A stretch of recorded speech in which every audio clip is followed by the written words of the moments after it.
husband sent a text to the wrong chat and I walked into a different life. My husband accidentally sent a text to our son's school parent group chat. Babe, she's working late tonight. Meet me at our usual spot. It was pulled back within seconds. But I'd already seen it. 3 hours later, I was standing outside his office building holding a birthday cake when my phone rang. HR from my firm. You've been let go. I didn't cry. I didn't make a scene. I just walked over and gave the cake to a stray dog, then opened my phone and accepted a cross-border legal consultation $800 an hour. 6 months later, my old firm was on the edge of bankruptcy. My former boss showed up at my door holding a letter from his attorneys. I smiled and pointed at the sign on my desk. Consultation fee. Pay first, then we talk. My name is Shen Tang. I'm 32 years old. This year on my birthday, I received 2 very memorable gifts. The first one came from my husband. A text sent to the wrong chat right into our son's school parent group. Babe, she's working late tonight. Meet me at our usual spot. I already got the cake. I'm waiting for you. I stared at my screen for 3 full seconds, making sure I'd read it right. Then our son's homeroom teacher dropped a laughing emoji into the chat. I took a screenshot and went back to chopping vegetables. Not because I was calm, just because I was used to it. 7 years of marriage. He'd cheated on me more times than I'd got a raise. The first time I cried all night. The second time we fought for a solid week. The third time he got down on his knees and swore up and down. I believed him. By the fourth time, I understood. A man can kneel very convincingly and still get up and cheat on you like nothing happened. I finished slicing the carrots. Every strip perfectly even. That skill didn't come from loving to cook. It came from him telling me a wife should know her way around a kitchen, so I learned. He said a wife should put family first, so I turned down every business trip. He said a woman shouldn't be too ambitious, so I hid the job that paid 7 figures and told him it was just basic legal work, 7 years of playing the perfect wife. Flawlessly. So flawlessly that he'd almost forgot who I was before we got married. I finished dinner and brought it to the table. Dudu was already seated, eating with one hand and playing on his iPad with the other. Mom, where's Dad? Working late? Oh, he didn't look up. I put food in his bowl. I didn't eat. My phone rang. It was Sister Wang from HR. Shen Tang, come by the office tomorrow. We need to talk about what's better in person. You'll see when you get here. I hung up and didn't give it another thought. Finished dinner, did the dishes. Cleaned up the kitchen, gave Dudu a bath, got him to sleep. Shen Hao didn't walk in until 9:30. He came through the door smelling like perfume, not mine. No birthday cake in his hands. You're back. I was on the couch scrolling my phone. I didn't look up. Yeah, a brutal day. He kicked off his shoes, sat down next to me, and reached over to put his arm around me. I shifted slightly out of reach. What's wrong? Nothing. Can I borrow your phone? Mine's dead. He hesitated for just a second, then handed it over. I opened WeChat and went to that conversation. Gone. He deleted it. But I had the screenshot. I handed the phone back without a word. It was that I didn't want to say anything. I just didn't want to say it today. It was my 32nd birthday. I didn't want to spend it fighting. I just wanted quiet. I wanted this day to pass without a scene. The next morning after I dropped Dudu off at school, I drove to the office. A boutique firm specializing in cross-border commercial law. Not a massive operation, but solid. I'd been there 5 years. Worked my way up from associate to partner.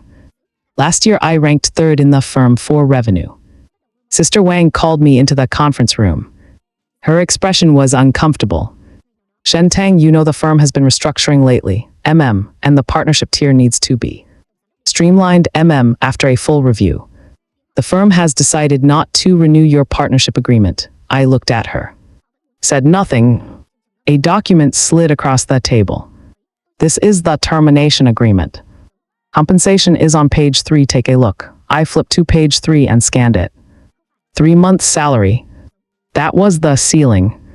Whose decision? Management. Who proposed it? Sister Wang hesitated. Zhu Yuan. The first associate I ever mentored.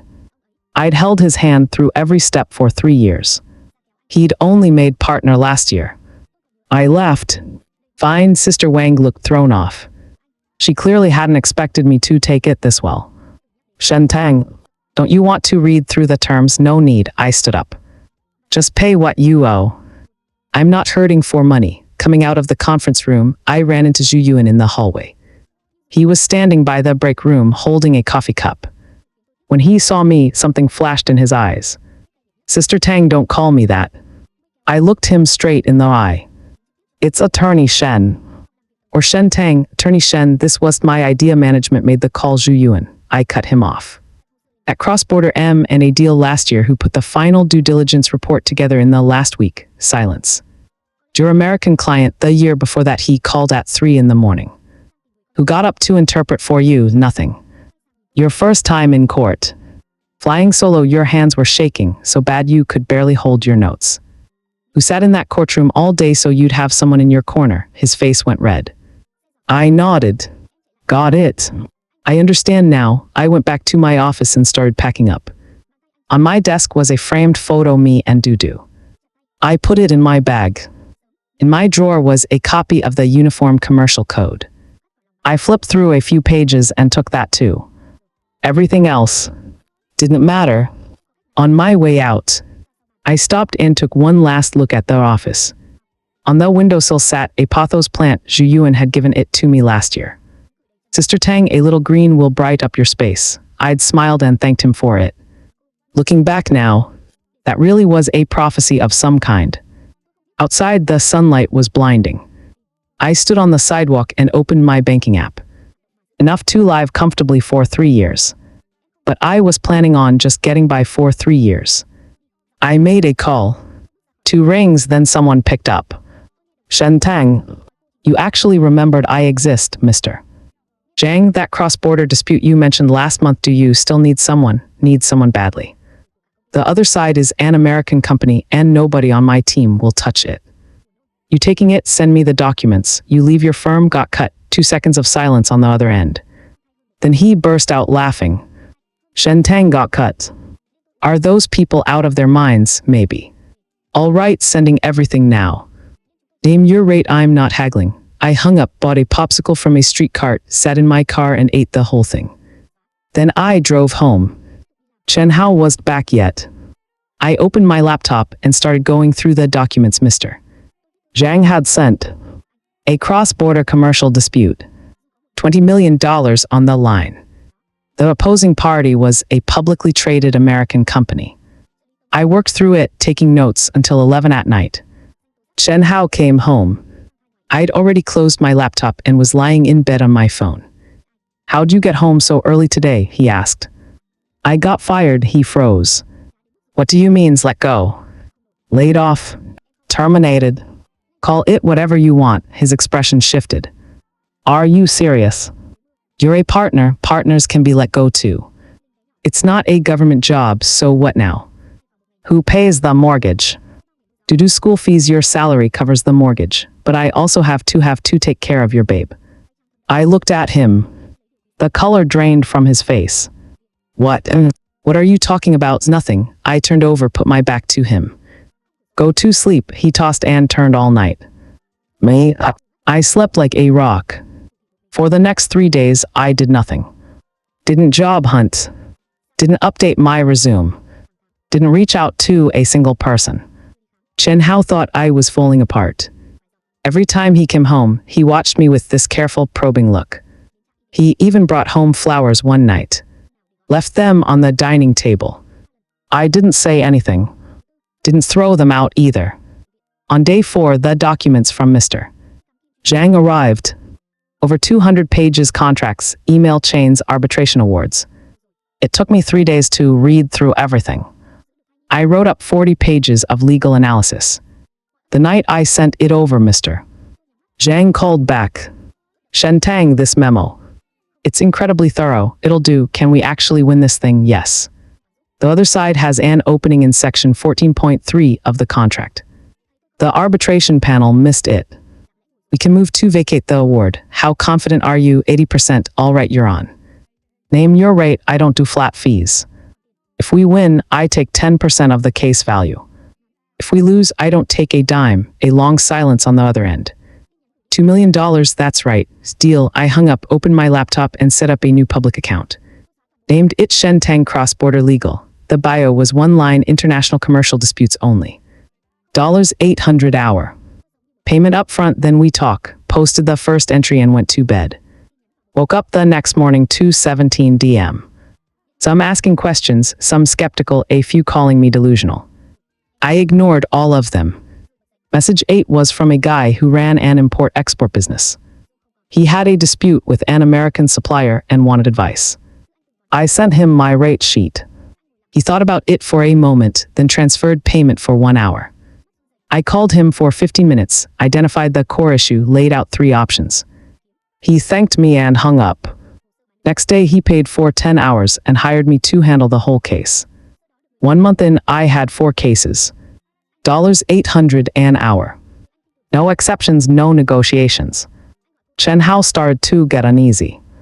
You're home all day with your laptop. What exactly are you doing? Working. Doing what? Legal work. Didn't they fire you? I work for myself now. He leaned over to look at my screen. I snapped the laptop shut. You're hiding things from me. Yep, his expression darkened. Shen Tang, we've been married for 7 years. Is that really necessary? You've cheated on me 4 times. Yeah, I'd say it's necessary. He opened his mouth. Nothing came out. He didn't come home that night. I didn't call him. Did you ask me, Mom, where'd Dad go? No idea. Aren't you worried? Not really. He tilted his head, confused. I sat down and looked him in the eyes. Let me teach you something. What the biggest waste of time in this world is spending it on people who don't deserve it. He nodded, half getting it, half not. I ruffled his hair and went back to work. Month 2, my practice took on 7 cases. Too much to handle alone, so I started subcontracting work to some of my old colleagues. Word got back to my old firm. Sister Wang texted on WeChat, Shen Tang, heard you opened your own shop. Yeah, how's business? Good. Zhu Yun's been getting torn apart lately. Every case he took on after you left has had problems. I didn't respond. Do you hate him? I thought about it for a second. No. He's not worth the energy. Sister Wang sent a sighing emoji. Month 3, my practice cleared 300,000 RMB in revenue. I hired an assistant, rented a small office downtown. Not a fancy building, but the windows faced south. Great light. I put a pothos plant on my desk. My assistant Zio Lin asked attorney Shen why a pothos, to remind myself of something. What's that? Don't nurse a wolf. She didn't get it, but she didn't ask. Month 4, things blew up at my old firm. A major client had lost an international arbitration because of a mistake Zhu Yun made. They were on the hook for $5 million. The client wanted to sue the firm. Management panicked, met for 3 days straight, and finally decided they needed outside help. They reached out to me. Zhu Yun called. Sister Tang. Sorry, I mean Attorney Shen, what do you need? The firm has a case. We were hoping you could help. You know my rates, I know. But our cash flow right now is really tight, so maybe we could know. A long silence. Attorney Shen, if this case goes south, the firm could. Zhu Yun. I cut him off. When you pushed to cut my contract, did you even stop to think about today? He went quiet. Did it ever cross your mind that one day you'd be the one coming to me? I could hear him breathing harder. At that time I didn't have a choice. No choice, I laughed. Zhu Yun, you worked under me for 3 years. What was the very first thing I ever taught you? What? Never mistake someone's kindness for weakness. I hung up. Month 5, my practice had 8 open cases, totaling over $20 million in value. I hired 3 more attorneys and an assistant. Moved into a better building. Chen Hao started coming home later and later. Some nights not at all. I didn't ask. Didn't check up on him. Didn't care. He started to panic. One rare evening he came home early and cooked a full dinner. Shen Tang, can we talk about what about us? What's there to talk about? He sat across from me, his face serious. I know I messed up. I've done a lot of things I shouldn't have. Can you give me another chance? No, why not? Because you wasted 7 years of my life. I'm not giving you even one more day. His eyes got red. How can you be so cold? I'm not cold. I looked at him. You just used up every last bit of patience I had. That night, he sat in the living room until morning. Me? I slept like a rock. Month 6, the lawsuit against my old firm went to trial. I hadn't taken the case, but I already knew the outcome. They lost $3.2 million in damages. Cash flow collapsed. 3 partners walked out. 7 attorneys quit. Zhu Yuan became the main target of blame. Management made him absorb part of the liability. He couldn't cover it. He lost his partnership status. Sister Wang texted me Zhu Yuan got let go. It's bad for him right now. His wife is filing for divorce and they are about to lose the house. Shen Tang, you really don't feel anything. I looked out the window and thought for a second. Sister Wang, do you know what happened on my birthday? What happened? Chen Hao texted his girlfriend instead of her and sent it straight to the school parent group. And I got my contract cut. I didn't know that day I was standing outside his building holding a birthday cake trying to surprise him. Ended up waiting for your call instead of him. Shen Tang, I gave the cake to a stray dog and went home to cook dinner. You know why I didn't cry? Why? Because I'd already cried enough. Shedding even one more tear over someone who isn't worth it, that's a waste. Sister Wang was quiet for a long time. So you're doing okay now, really okay, then that's all that matters. I hung up and went back to work. Month 7, Dudu got into trouble at school. His teacher called to say he'd got into a fight. I went to pick him up. He was sitting in the corner. Red mark on his cheek. What happened? He said, I don't have a dad. Dudu stared at his shoes. What did you say back? I said, I do have a dad. He just doesn't want us anymore. I crouched down and looked him in the eyes. Dudu, listen to me, okay, it's not that dad doesn't want you. It's that mom doesn't want dad anymore. He looked up. Something lit up in his eyes. For reals, for real. Mom doesn't hold on to people who don't deserve to be in our lives. There's nothing to be ashamed of. Is dad sad? Yes. Is he going to change? No. How come? Because some people only understand what they had after they've already lost it.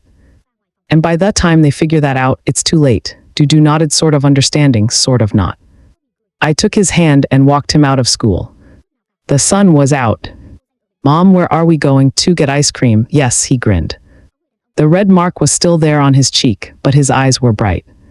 I watched him and felt completely at peace. No more anger. Genuinely none left. Holding on to anger towards someone is exhausting. I'd rather spend that energy making money. Month 8, Chen Hao brought up divorce. He sat at the dining table and slid an agreement across to me. Shen Tang, let's end it. I picked it up and looked it over. His house, his car, savings split 50-50. Custody of Dudu wasn't even mentioned. Dudu stays with me, I said. I know child support going by the legal standard, fine. The apartment I want half, he frowned. My parents put up the down payment, it was paid off during the marriage with marital assets. By law, I'm entitled to half. I set their agreement back on the table. If you disagree, we go to court. He looked at me. Something complicated moved across his face. Since when did you get like this? I've always been like this. I stood up. I just hid it. For you, he signed. So did I. Outside the civil affairs office, he stopped. Looked like he wanted to say something. Shen Tang, do you have any regrets? I looked at the man who had been my husband for 7 years. No, not even a little. Snow. Not even a little. I turned and walked away. Every click of my heels sharp and final. That evening, I took Dudu out for steak. Mom, is it just going to be the two of us from now on? Are you sad? No, I cut a piece of steak and put it on his plate. I've got you. There's nothing left to be afraid of. He smiled, showing the gap from a missing front tooth. I smiled too. Month 9, my practice was featured in a trade publication. Headline: the attorney who got fired and came back stronger, $800 an hour. How she did it. The reporter was a sharp young woman who asked good questions.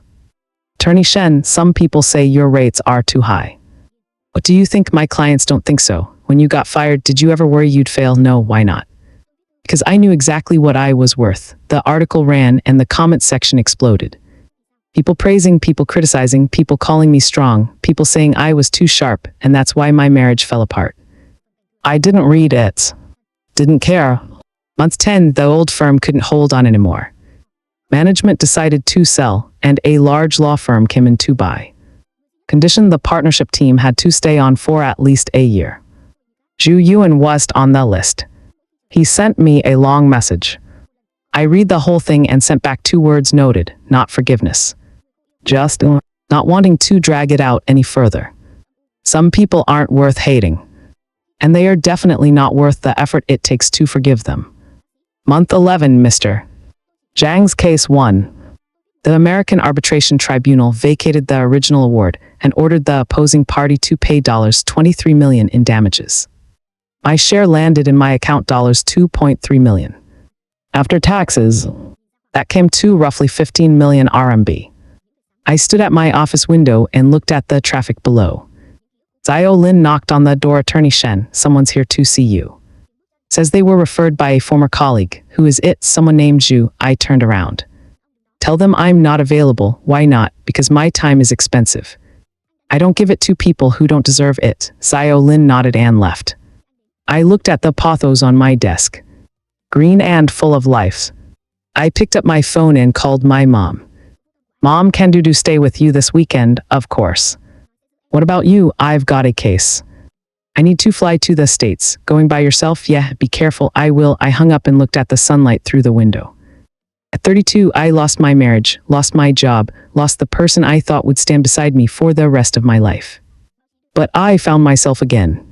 The woman who once flew to New York alone and stood in front of a courthouse on Wall Street.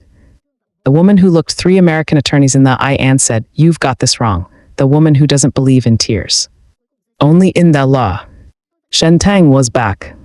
Thank you for listening until the end of the video. Don't forget to subscribe to the Midnight Story audio channel so you don't miss the latest stories.